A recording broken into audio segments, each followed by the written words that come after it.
Hi, folks. Steve Urban here, host of the Riderflex podcast and founder and CEO of our day job recruiting firm, Riderflex. We hope you enjoy this episode. And as a reminder, please subscribe to the podcast for updates and news. Finally, if you haven't already, check out the series of books we've published on hiring, interviewing, and overall career advice titled The Riderflex Guide, available on Amazon. And now, a quick word from our sponsor. Most homeowners don't have the time or expertise to properly take care of their home, which causes costly issues to arise. That's where Cura Home Maintenance comes in.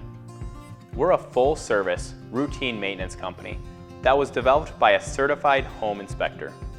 Each quarter, we service our clients' homes following manufacturer's recommendations to properly maintain all the necessary appliances. We provide the materials and expertise to prolong the life of your property, creating a healthy and efficient environment for your family. From top to bottom, we'll maintain and service your home.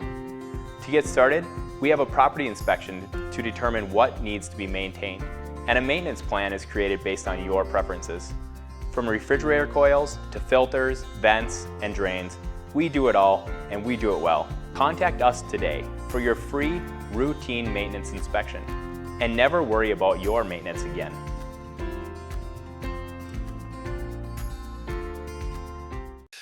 Lorraine and Lea Ann, thank you so much for being here on the Riderflex podcast. Appreciate it. Nice to meet you. Nice to meet you too. It's a pleasure. Better money decisions. I need to make better money decisions, so I'm anxious to get into that. I'm 57 years old. I still make crappy money decisions, so we'll get into it.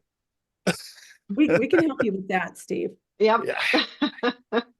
I tell my grown children, I've done a lot of things right in my life, but not everything. And money is not, that's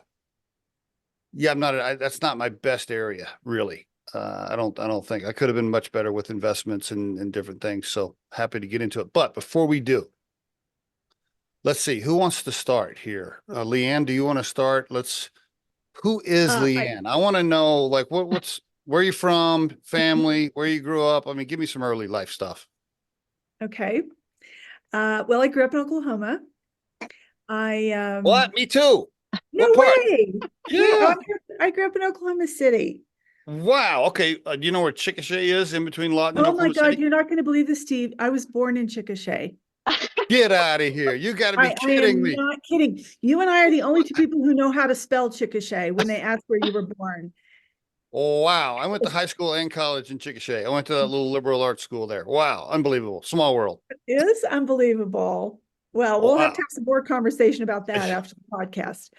Yes, for sure. So you grew up in Oklahoma. Wow. Grew up Okay. in Oklahoma. I went out to California to college, to Stanford. Loved Okay. California. Stayed out there for several years. And then I'll tell you a little story. I majored in international relations, but I really didn't know what I wanted to do. So I ended up eventually getting into accounting, becoming a CPA, and I know, totally not internet. So the only thing I did with international relations in my life was to meet my husband, who's South African, in Luxembourg. That was about the extent of my international relations. Were you down there like one summer on like a little trip, like a little intern trip or something, and you met him at the beach bar? At the beach? Yeah, no. No, it didn't go that way. Oh, okay. No, it didn't quite go that way, but I did manage to, I worked for Deloitte & Touche for several years, managed to go over to Luxembourg, met him over there. Okay. And then eventually we found our way to New York City, where I worked for 4 years, and then we were in Boston for 20. And now I'm living very happily in Santa Fe, New Mexico for the last 5 years. So wow, Oklahoma girl goes to Stanford, then to South Africa, then to meet your husband in South Africa, then lives in New York, downtown. We're talking about downtown somewhere, like New York City. Yeah, 68th and Broadway. Yeah. Your family back in Oklahoma probably thought you were like an alien or something, or a Martian, something weird. Yeah, they weren't quite sure. Well, they really weren't quite sure what to do with me after that. But I think they enjoyed all the places I lived. They certainly made enough trips out to see me. Right. So Yeah, it's been fun. It's been a great, and you wait till you hear Lorraine's story. It's even better than that. But we are two well-traveled women, let's say. Yes.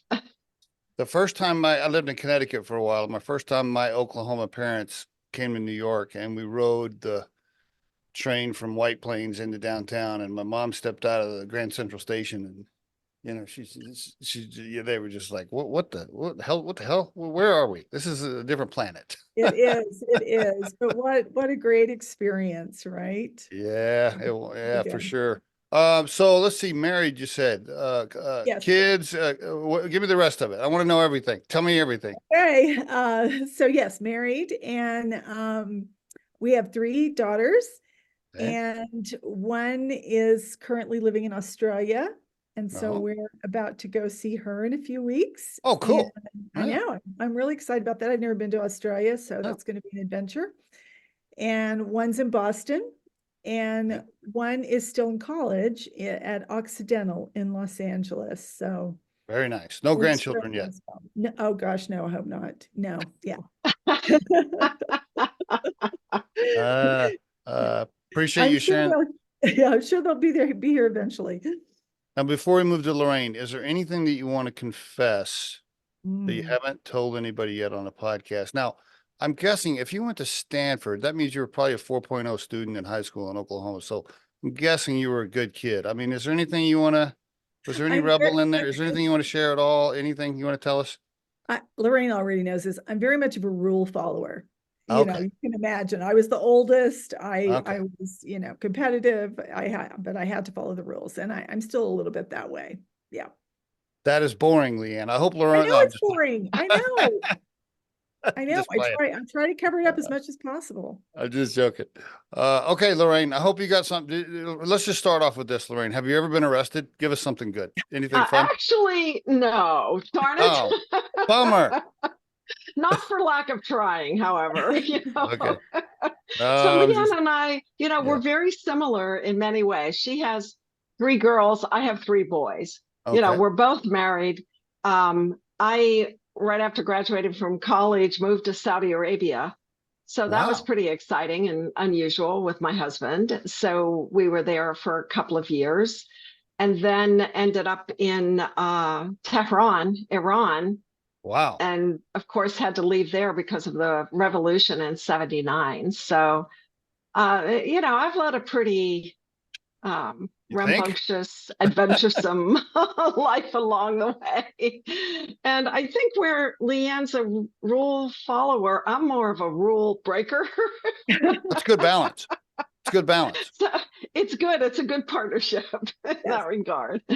But I've been a serial entrepreneur, and my husband and I have started businesses. I mean, even in Saudi Arabia, where I was actually teaching in the international school there, I Ah, started an English as a second language classes at night. Cash money, packed the men because, of course, who wouldn't want to go to class with a woman teacher in Saudi Arabia? I mean, we had standing room only. right. That's pretty good. But Wow. that's, been my most recently, before I got back into the investment business. We had a business in Budapest, Hungary. So we lived there for a decade. And Who was getting moved around? Were you both getting moved around, or who was getting transferred? oh, no one's transferred. We just started businesses and Like, let's just move here. yeah. Wow. Okay. All right. Yeah. Where'd your So boys graduate high school? the 2 younger ones graduated from the international school in Vienna, Austria, Cool. and then went to school back in the States. And, my husband and I, one day they're all back in the States and we look at each other and we're saying, wait a moment, the whole family's back there. What are we doing? So let's move back. And that's what we did. So now this is why your accent is very what's the word? It's like a giant melting pot of something. Yes, I can't that hardly is tell. correct. I mean, I interview people for a living, right? So I'm talking to people every day from all over. And as soon as you started talking, I was like, okay, no, I can't figure what's going on here. Well, that's why, because you've lived in all these places. It's true. And, you know, I sometimes use the wrong words because Huh? I'm thinking in different areas. And, I you see. know, it's a very odd thing for me too. Yeah, I think I stumble a bit sometimes, but Did you learn languages? How many languages do you speak? not really. My husband's the linguist. He Is speaks he? 7 languages, but I'm What? Wow. I know enough to, you know, shop and spend money. Very cool. Any grandchildren? I do. I have four. Oh, Two nice. All right. girls, All right. 2 girls and 2 boys. Yep. And the Okay. boys are the reason I moved to Michigan because they're still young and I wanted to be a part of their lives.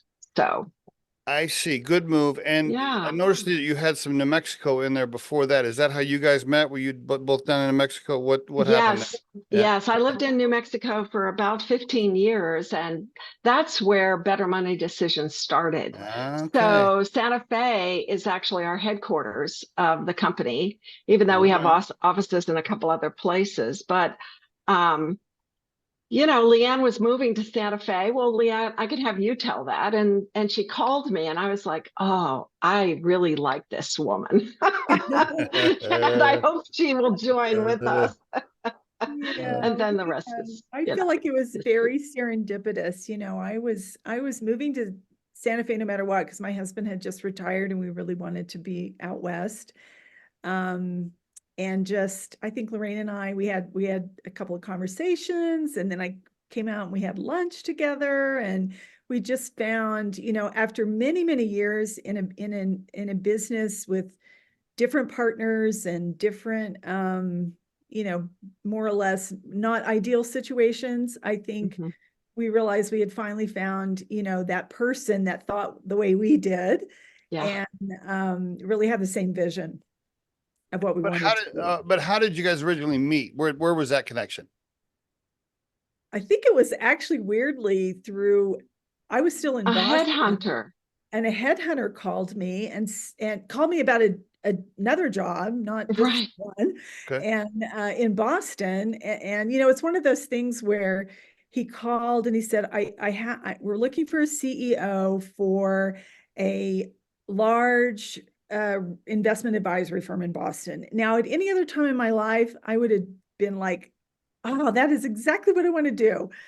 But then I had to say to him, I'm sorry, but you know, I just bought a house in Santa Fe. I'm moving.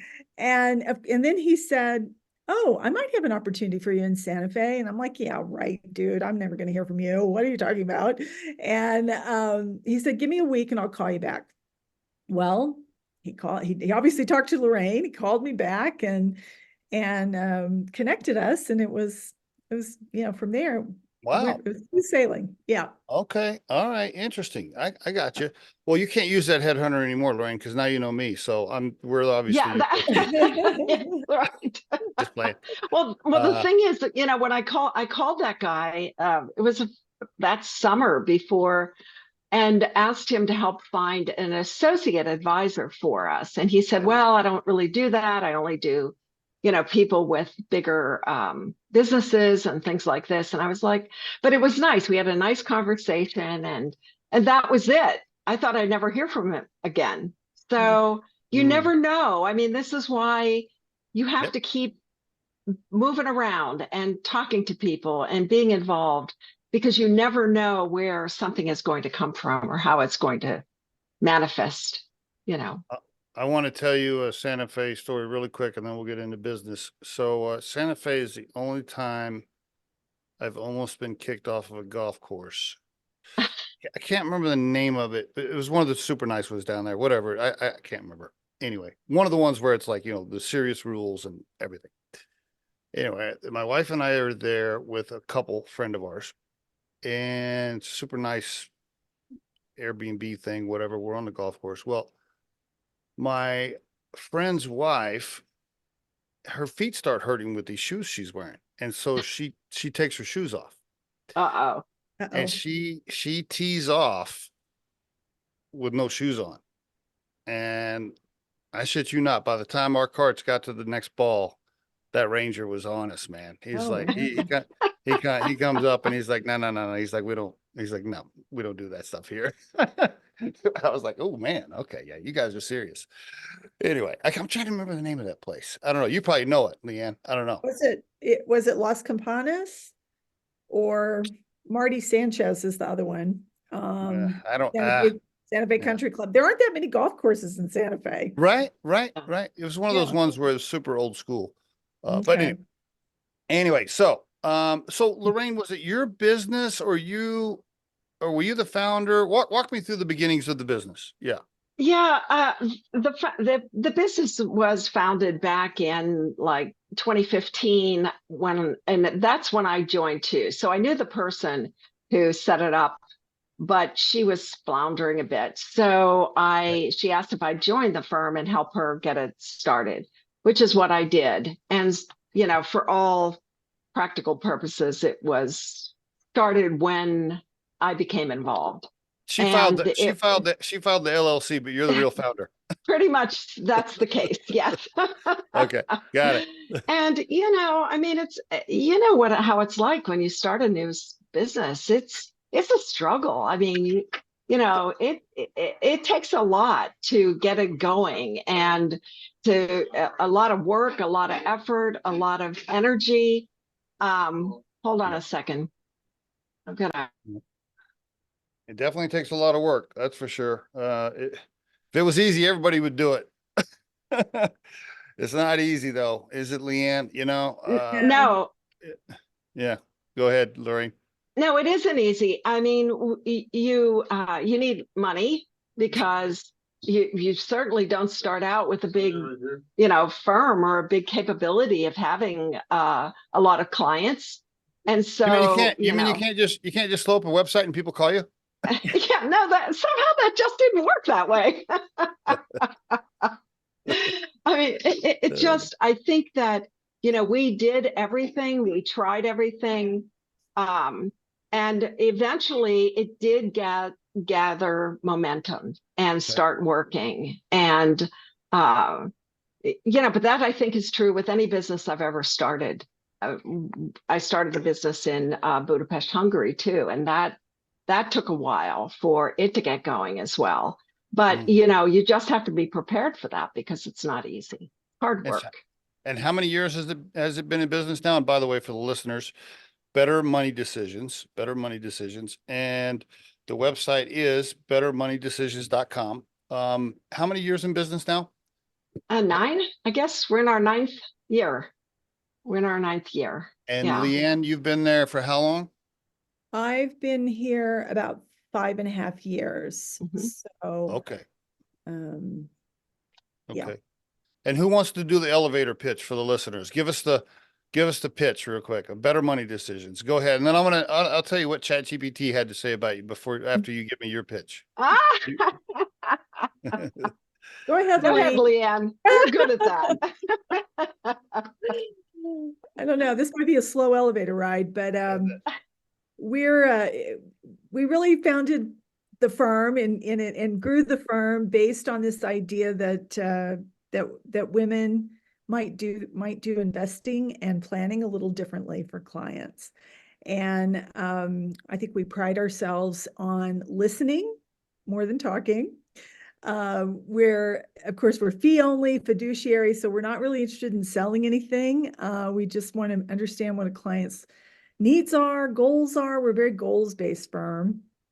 Lorraine and I have both been in the investment business for a long time, so we're very comfortable with investing. But the reality is investments are just the tools to live your best life. And we want to make sure that we're here to help you do that. I think that's been a big part of our success. We, of course, have a lot of women clients because they love being able to work with other women and have a relationship with their advisor that looks different than one they might have had with a male advisor.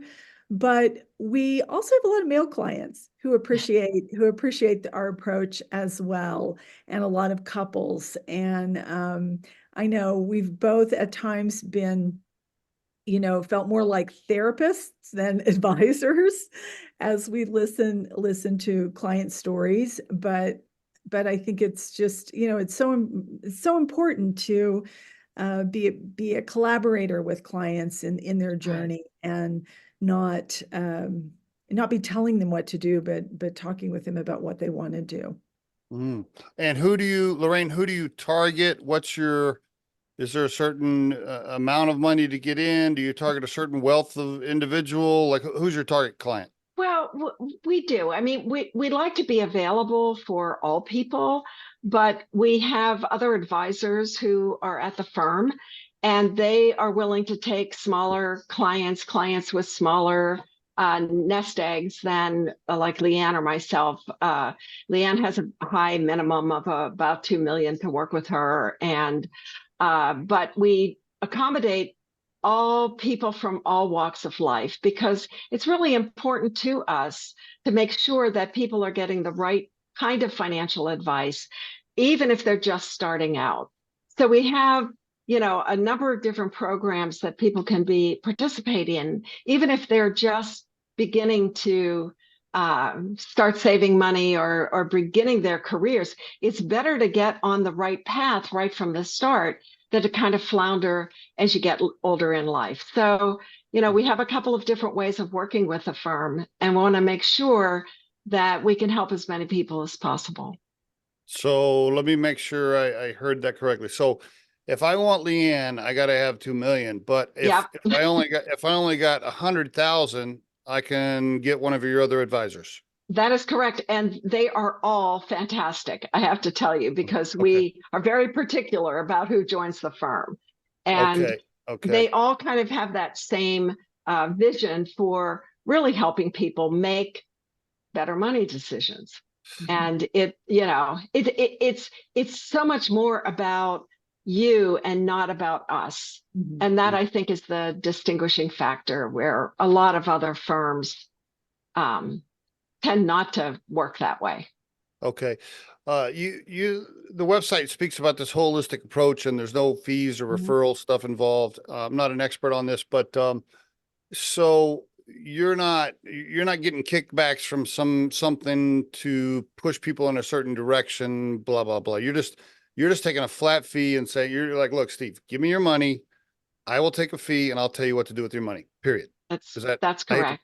I hate to put it in And simple language, but not just your money. We work with our clients in so many different ways, through help them with estate planning, help them with oh, tax strategies, help I them see. with cash flow management, help them Oh. talk to their children about money, help them. I mean, there are just so many aspects of everyone's lives that are touched financially, and we delve into everything with them.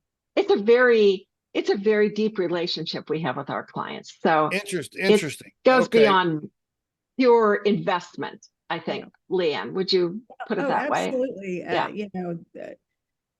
Yeah. Clients, it's a holistic approach, just as we say on the website. You can't really give the client the best answer to a question unless you understand their whole financial picture and their goals. And that we have a very heavy tax overlay in a lot of what we do, because so many of these decisions, investment and financial decisions, can have an impact on your taxes, and we don't want clients to be surprised about any of that. So you have CPAs and tax accountants on your team?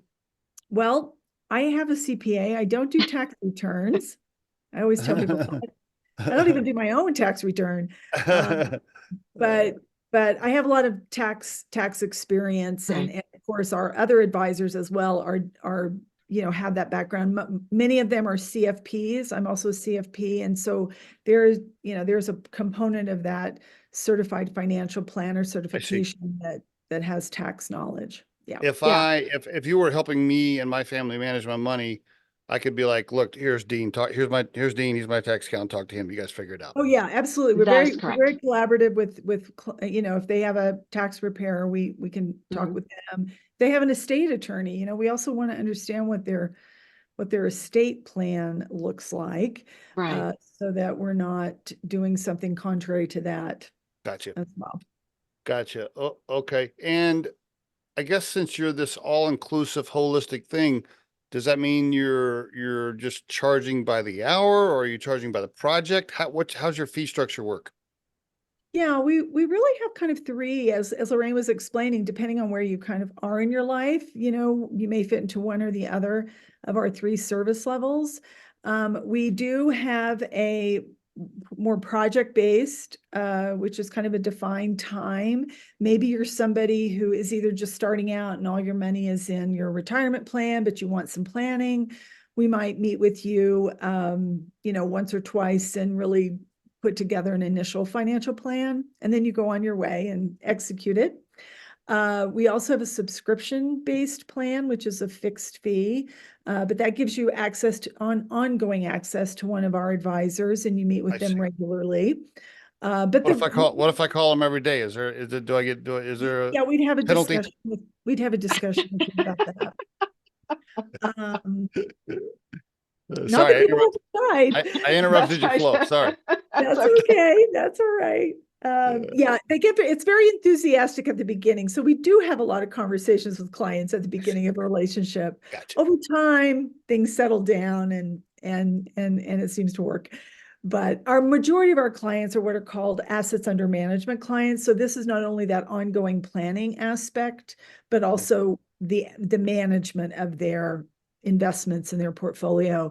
And there we charge a fee that's based on the percentage of what we're managing. It's a percent fee of what we're managing. Okay. So, and that's a pretty standard, for investment advisory firms, that's a pretty standard fee arrangement, Okay. Now, Lea Ann, you're dealing with billionaires and family trusts, right? I mean, you're dealing with pretty eccentric people here. These are the one percenters. These are the special families, right? These are the families that all have, I don't know, crazy dark secrets. They all kind of secretly hate each other. No, I'm just playing. I'm just joking. Most of my clients are not like that. Oh, okay. Yeah, and for everybody listening, we're not talking about better money decision clients. We're talking about the clients of other wealth management companies. Exactly. I know besides, I think we do look for nice people. Yeah. We like to work with nice people. We just released a podcast episode today that says fire. The title was "When to Fire Your Client" or "It's Okay to Fire Your Client" or something. Oh yeah. Yeah. We that was one of the wonderful moments in our lifetime here, or our lifespan at Riderflex, is when we started making enough money for me and my co-founder to say, you know what, we're going to tell that client to take a hike because they're assholes. Yeah. I love that. Being able to do No. And we have, I remember someone coming in, and this was right in the beginning, and boy, we were pretty anxious to have more clients. Yes. And the guy was just such a jerk. I mean, he sat there, he kind of sat back in the chair, and it's like, how can I trust you? And, it was just, it just so annoyed me that I cut the meeting as short as possible. And I never contacted that person again. Yeah. I'm like, I don't care. I'm not working with someone like that. Yeah, it's a great tip for the listeners, for a pause right there for the listeners. If you're a service-based entrepreneur, I know if you're listening to this episode, I know what it's like when you're first starting out and you're just like, okay, I'm trying to pay my rent. Oh my God, I'll take any client I can get. Like, I get it. But boy, you really should move away from jerks very quickly, because it'll open doors to clients that are better for you, and it'll just create more happiness in your life. So absolutely. Yeah. Let it go.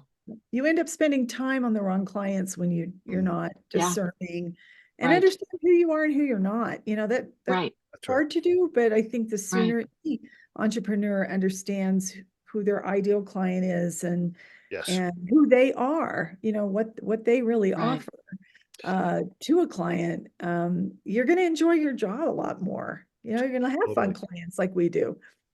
You're totally right. Yeah. I also would encourage people kind of going down that path. I would encourage people to not chase. We've learned not to chase so much, right? At first, we would just chase. And finally, I'm like, look, man, hey, here's our service. Here's our reviews. Here's our results. You want to hire us? Great. If you don't, I'm busy. Yeah. I got to moving on. Yeah. I also encourage that. Don't chase too much. No, I mean, that doesn't work in romantic relationships either. Right. Let's be honest about it. It's so That's kind right. of a universal law.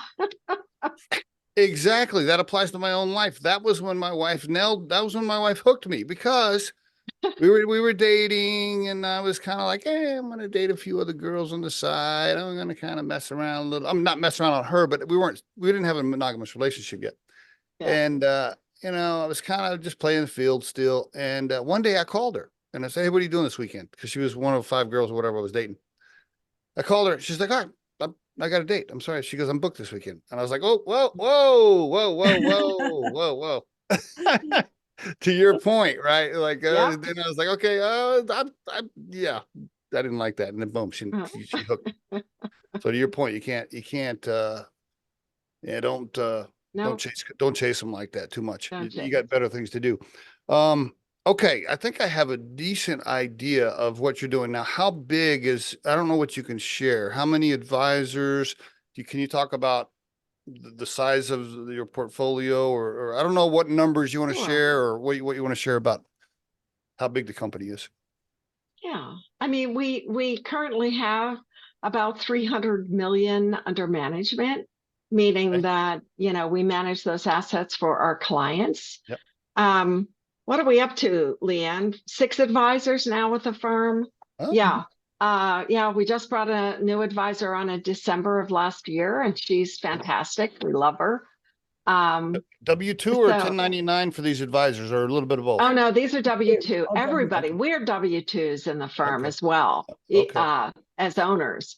Lea Ann and I both own the firm. So yeah, we believe that is the way that you get people all working in the same way. And then you're not competing over the clients. Everybody's making a very good income.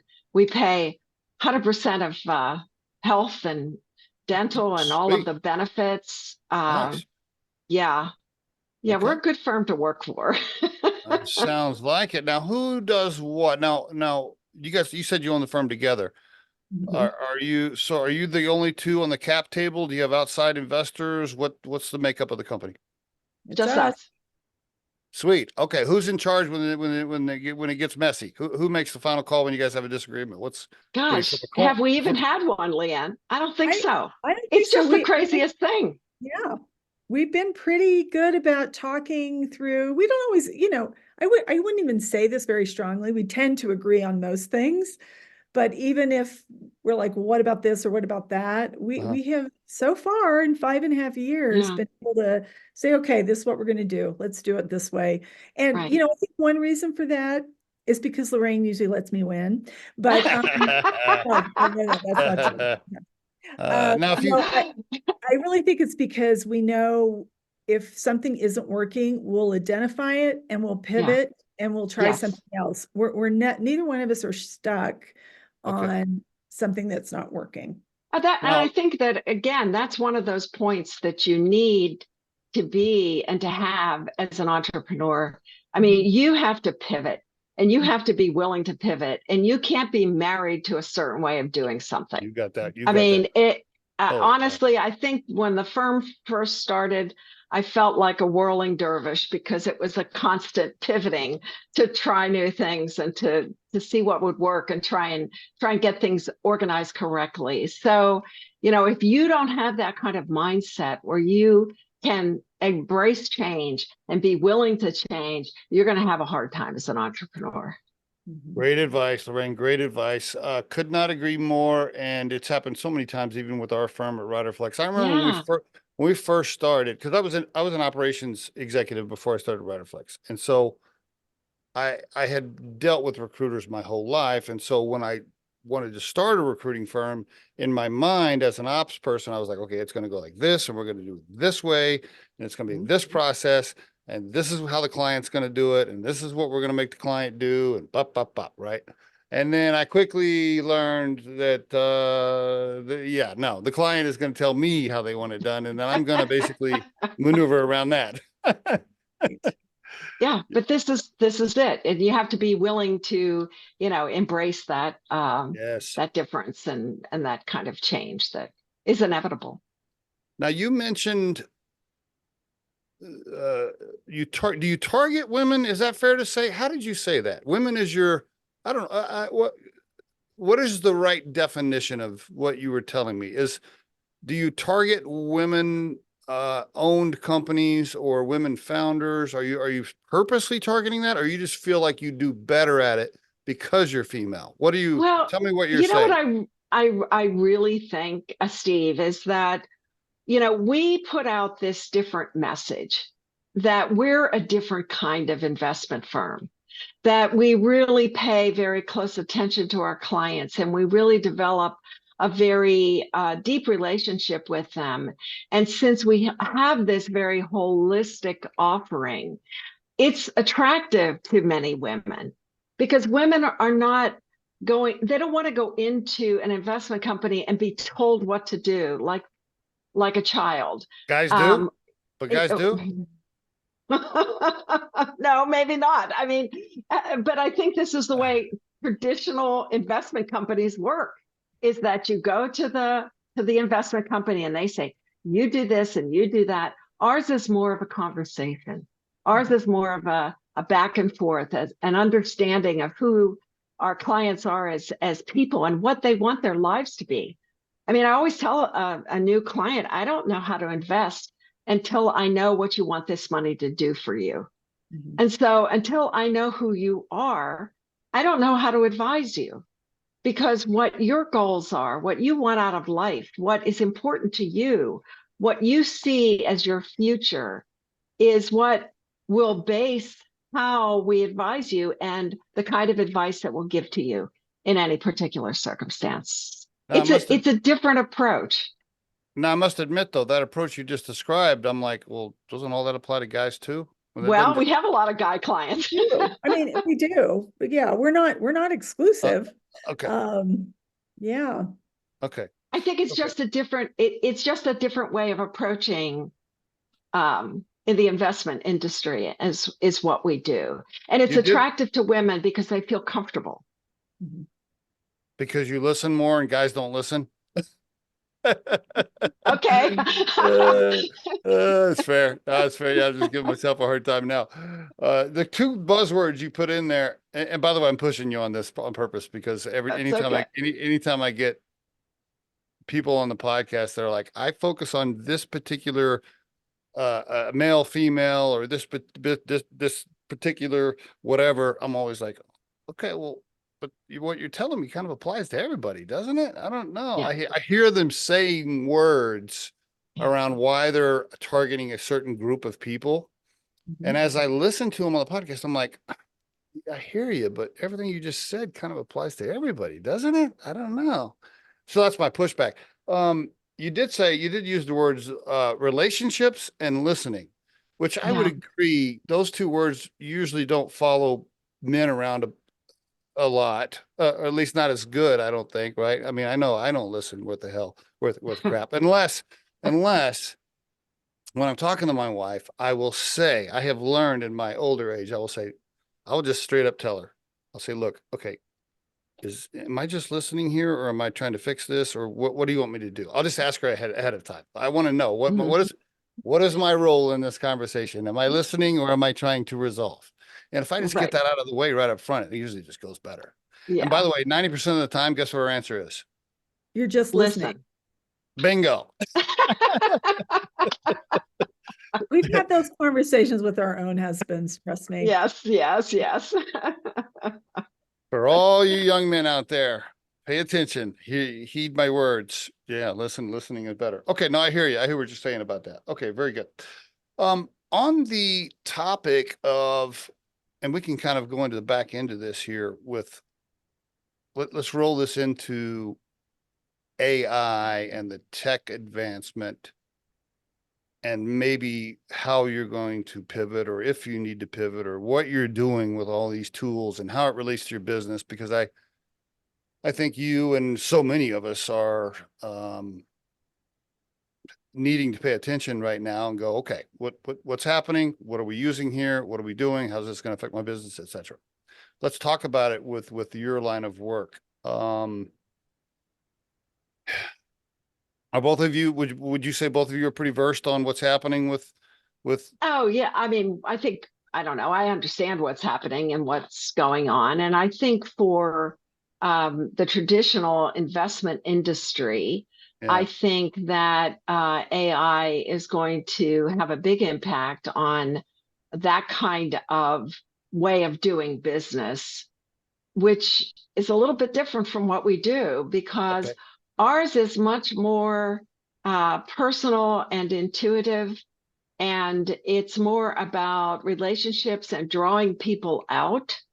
And I'm not so sure that AI is going to give the same kind of effect as we can do personally. But you know, Lorraine, it's interesting. It's an interesting question because we were talking about this Mhm. just a few days ago. One of the pain points in the way we do business is we do spend a fair amount of time with clients. We're listening, we're trying to take notes, we're trying to make sure we follow up on everything after the meeting, that we know what we're supposed to be doing next, they know what they're supposed to be doing next. And I think AI is going to be a great tool to capture all of Yes, that that for and be sure. able, in an accurate way, be able to share it instantaneously after a meeting with the client and say, okay, here's what we said in the meeting. Here's what you're doing. Here's what I'm doing, and not have to have a person take those notes. Now that sounds like a really simple, simple thing, but for us, that really frees up time for us, and it makes sure it keeps us honest too. We know exactly what we're supposed to do. We haven't By the way, forgotten. that's happening on this call right now. I don't know if you know that or not, but I have my AI note taker I on. can see that. Yeah, Yeah. we Yeah. did see that. Yeah. Yeah. And you know I think what? that's a great Yeah. tool. Yeah. Oh, are you Yeah, kidding me? I couldn't live without it. I just met with yeah. they're a smaller company. I just met with the young lady in London to talk about that. And yeah, Lea Ann, I don't ever take when I'm interviewing a candidate now, I Mhm. can just really Oh, get into the conversation. I can really talk to them. I don't have to stop and be like, okay, let me write that down. Let me type that out. Okay, now what'd she say? I don't have to do Right, any of that. It yeah, right. automatically recaps to me. It's that's fantastic. It's the greatest, huge. It's best huge tool Yeah, this for year. us. I it mean, Best I tool this will. year. probably have 10 meetings a week at least Yeah, Yeah, with clients, and fantastic. to save that time and that angst, even like, oh shoot, did Mhm. I remember to do something, uh, right. is Yep. huge. But I it does free us to get into deeper conversations too, because, big time. it does become more personal and more, uh, intimate in a way, really helping them Have you used understand. so you've used ChatGPT? You both are familiar? We're familiar with it. I haven't, so I love to write. So for me, chat, I'm not ready yet to give that up. Um, for somebody Okay. who does not love to write, it must be a wonderful tool. Okay, I can tell both of you I'm getting the sense that you're both a little gun shy on some of the AI tools that are out there. Yeah, I would just, here's the deal. Listen, I interview entrepreneurs every single day. You guys talk to business owners Mhm. every single day.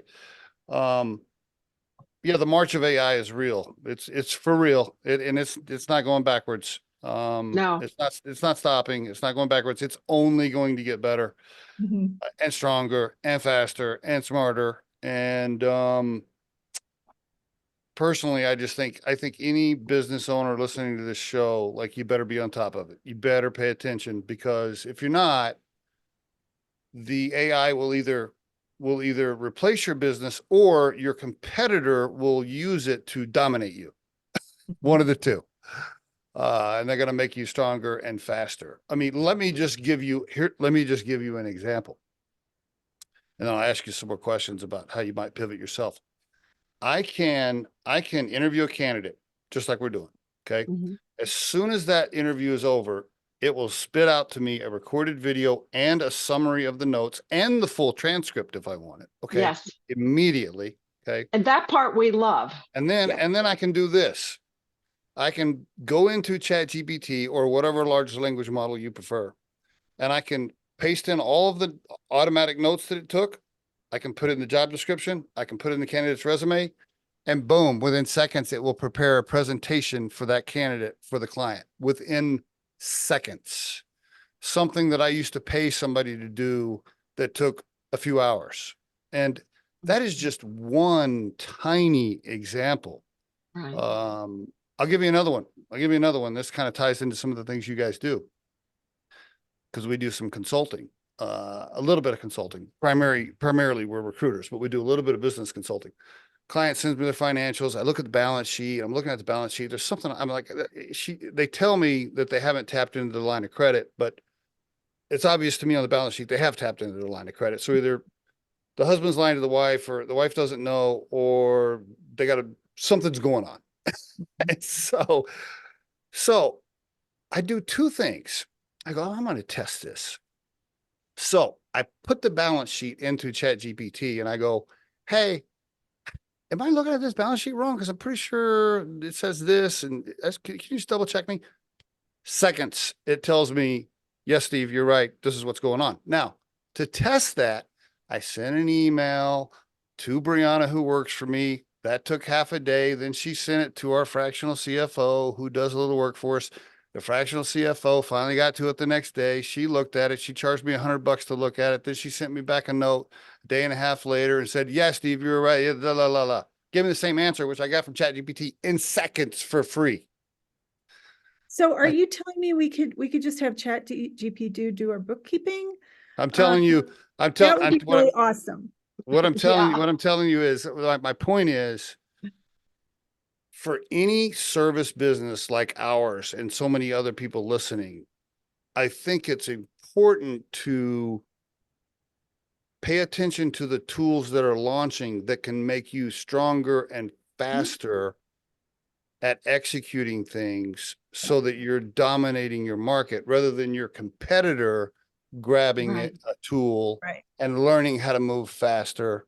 You know what I mean? And so I'm a little nervous in general about how some people aren't paying attention. Lea Ann, I think some people aren't paying attention. You know, Steve, I know you're asked about AI, but the reality is, I think one of the reasons our growth has been so rapid and we've been able to scale as quickly as we have, because in this industry, people don't grow as fast as we do normally in 5 years, 5.5 years.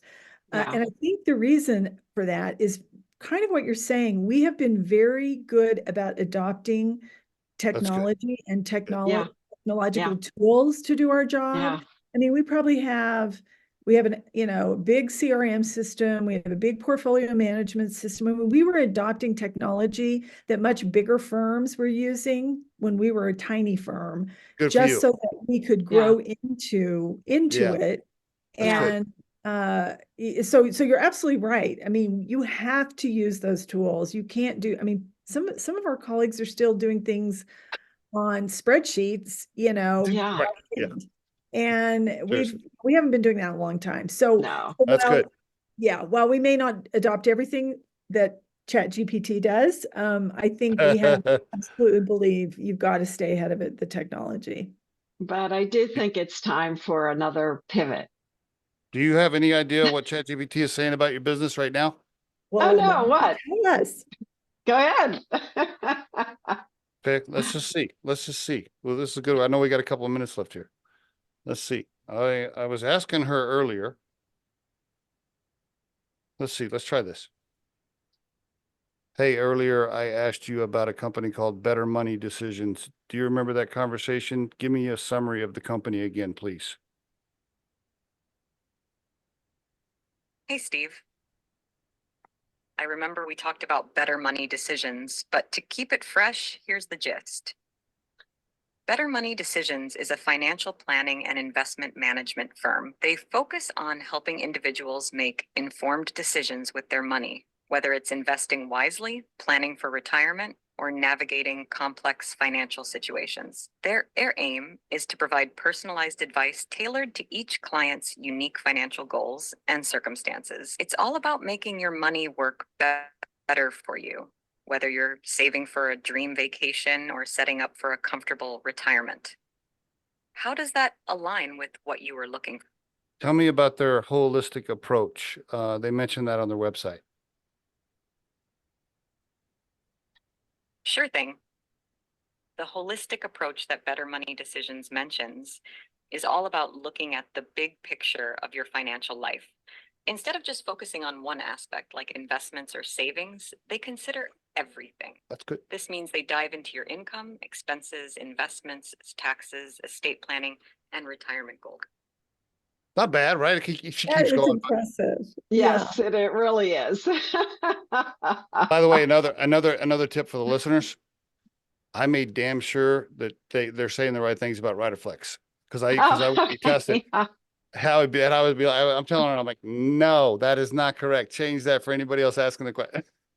But phew, I'm glad we Yeah. kind of matched up with what we Right? said. And It did. I listened to her whole speech before we got on the phone, by the way, and I thought it was pretty good. Yeah, I thought it was. Yeah. I would tell you if I thought it was. No, it was good. Yeah, it was good. right. It was good. Anyway, we went down the AI path. I just want to make sure people are, Informed. yeah, be informed, pay attention to what's going on. Don't be left behind. Yeah, don't be left behind. I don't mind talking to AI about certain things. I think we're a ways off before I hand them all my money and go, here you go, manage all my money, robot, Sally. I doubt it. I prefer that Lorraine and Lea Ann are still looking at it with maybe the robot's help in some way. I don't know. Yeah. Yeah, I would agree with that. Right. So for anybody that really has any amount of money, I guess, I don't know about any amount, but I mean, you service anybody that needs holistic, the holistic approach, right? Family estates, planning, your kid needs help with budgeting, cash flow, your family needs help, your whatever, like you got 400,000 in 401k, but you're not happy with it, or maybe you moved it out of Right. your 401k and it's just sitting in a savings account somewhere doing nothing. You need somebody to do whatever, any of it. Right. Does that sound right? We're gonna make sure you get the right help. And if for whatever reason we're not it, we're probably gonna give you a couple of ideas of where you can get the right help. Because we Yeah. honestly can't help everybody, because there may be a situation that we're not experts in, or we can't do much for you, but we do want to give you an alternative. We're not just going to turn you away. Very good. Now I don't have the 2 million yet, Lea Ann, so I can't, unfortunately. We got several great advisors that can help you, Steve. Yeah, but Yes. since you were on the Excellent. podcast, maybe we could make a little side deal or something. We probably can. We're known for that too. You guys have been great. Congratulations on the business. I mean, hey, you haven't had Thank to take you. any outside cash. You own the business together. Yeah. You're growing. I mean, hey, 9 years in business. I think you said, I mean, hey, good for you. It's been fun. Well, we're happy. Yes.